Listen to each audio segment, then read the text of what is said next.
So even though we face the difficulties of today and tomorrow, I still have a dream. It is a dream deeply rooted in the American dream.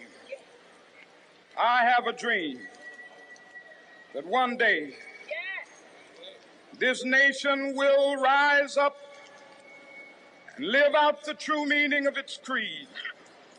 We hold these truths to be self-evident, that all men are created equal.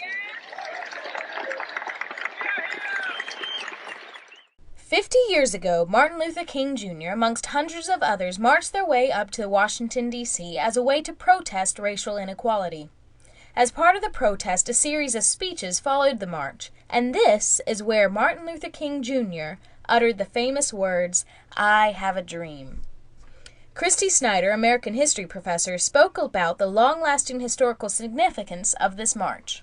The March on Washington was part of a campaign to raise support for a measure that President Kennedy had suggested.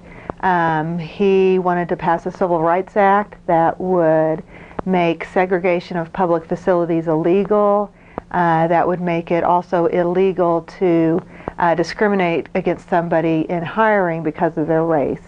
And so the idea was that they would have this March on Washington in order to raise support, raise awareness, and get people backing that civil rights bill.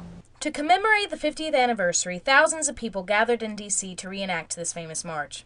In a phone interview to former school superintendent Tarver Everett, who attended the 50th anniversary March on Washington, Everett stated, "It was an incredible remembrance of those brave people who stood up for equal rights. It's those kind of people that were what America really needed and still needs today."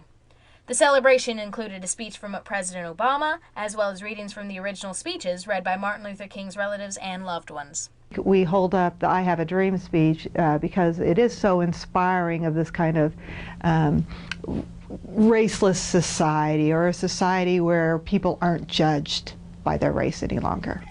We will be able to speed up that day when all of God's children, black men and white men, Jews and Gentiles, Protestants and Catholics, will be able to join hands and sing in the words of the old Negro spiritual, "Free at last, free at last. Thank God Almighty, we are free at last."